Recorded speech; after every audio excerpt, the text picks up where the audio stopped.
Hello guys, ito po yung gamit ng ng big seller. Kaya kailangan natin talaga mag-install ng big seller, no? Nakikita nyo po ito doon sa my products ng ating Shopee apps, no? Okay?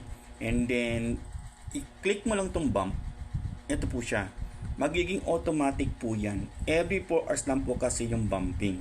Ano ba yung bumping? To get more views for your products by bumping them to the top of the latest list in their category. Then sabi niya, how do I bump my products? Navigate to me. Then my shop, piliin mo daw yon. And click the bump button under each product. Then how many products can I bump? You have 5 slots to bump up 5 products. After you use a slot, you would have to wait 4 hours before you can reuse the slot. The bump button may be disabled because the number of bump products have reached the limit. Yun. So, come back to bump your products every 4 hours. Yan po yung benefits ng big seller. Bakit? Ang ganda ng big seller. Bakit? I-automate niya yung bumping ng Shopee store mo in every 4 hours. Di ba maganda yon?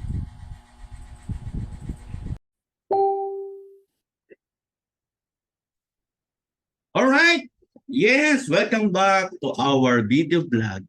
Our topic for today is paano ba gagamitin itong big seller apps ito. Gaya na nakikita nyo sa aking screen. Big seller. Okay, yung naunang video ko, no?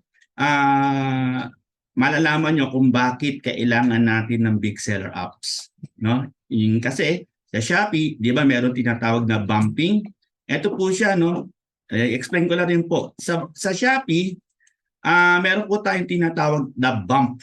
Okay? Saan makikita yung bump? Dito sa desktop or personal computer po natin or laptop, i-click mo lang sa may bandang kaliwa, sa may Shopee Seller Center, guys ha.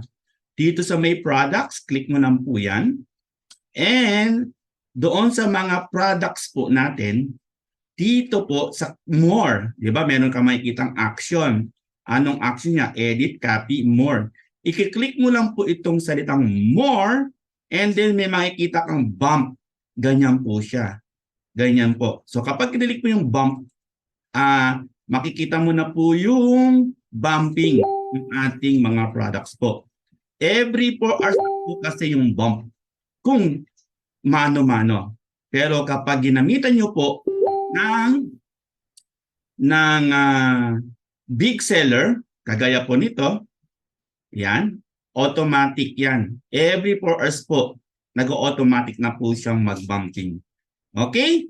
Yung bumping kasi maganda po yan para makita po yan doon sa ating Shopee apps po ng mga customer po natin. Yan ha. O paano pa paggamit ng big seller? Siyempre, kailangan natin sumali dito sa big seller apps ito. O paano nga? Okay, so ipapakita ko po sa inyo. Punta lang po ako doon sa account ng iba. Okay, tingnan natin ha. Ito yung pinakabago kong account. Tingnan natin. Ayan. And then itatype ko lang yung big seller, no? Okay ha? Type lang natin, big seller. Ayan, big seller. Ayan, ito. Big seller login, tingnan natin. Ayan, okay. Click lang natin yung login and register.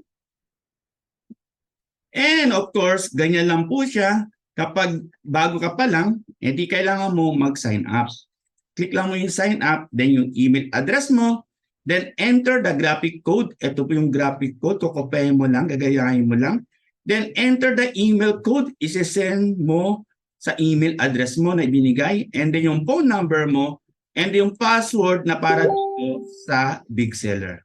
Alright? Ganon, then click sign up. Ganyan lang ang gagawin mo. Then once nakapag-sign up ka na, edi magla-login ka na. Okay, balik na ako dito. Ito naman po, kapag nag-login ka na, ito naman po yung makikita natin dashboard po natin. Okay, paano naman natin i-connect yung ating Shopee store? Okay, ang gagawin mo lang is, pupunta ka lang po dito sa products. Ayan.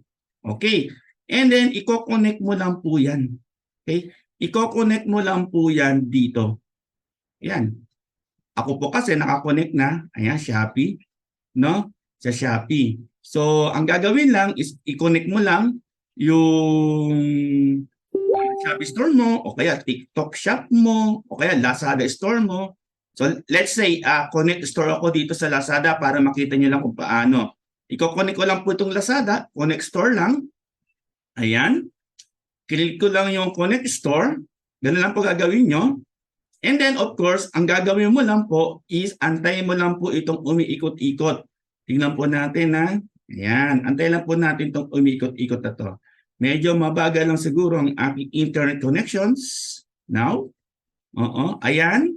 And then, ang gagawin lang po natin ay add new store. I-click lang po natin to. Ayan. Add new store.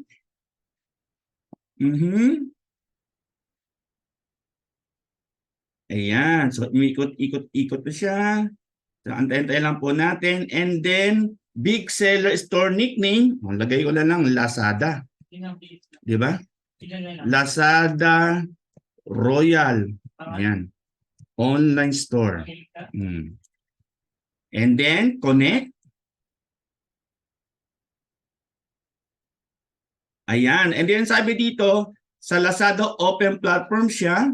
Ayan. Sabi dito, sign in and authorize permission. Big seller is requesting permission for these functions. Ayan. Read brands, categories, and so on and so forth. Then, click ko lang yung I agree. Ayan. And then, Philippines, email. So, ano bang email ko dito? Ayan. Roy.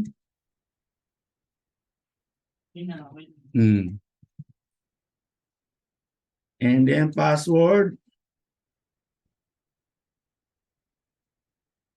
Ayan. And then, click submit. Ayun. Okay na. So, connected na yung ating Lazada Royal Sloan. Ayan. Connected na po tayo, guys. So, anong gagawin po natin? Set permission. Click lang natin. Sync. Yung click natin sync. Okay. So, naka-sync successfully na. Alright. Okay. I think okay na po yan.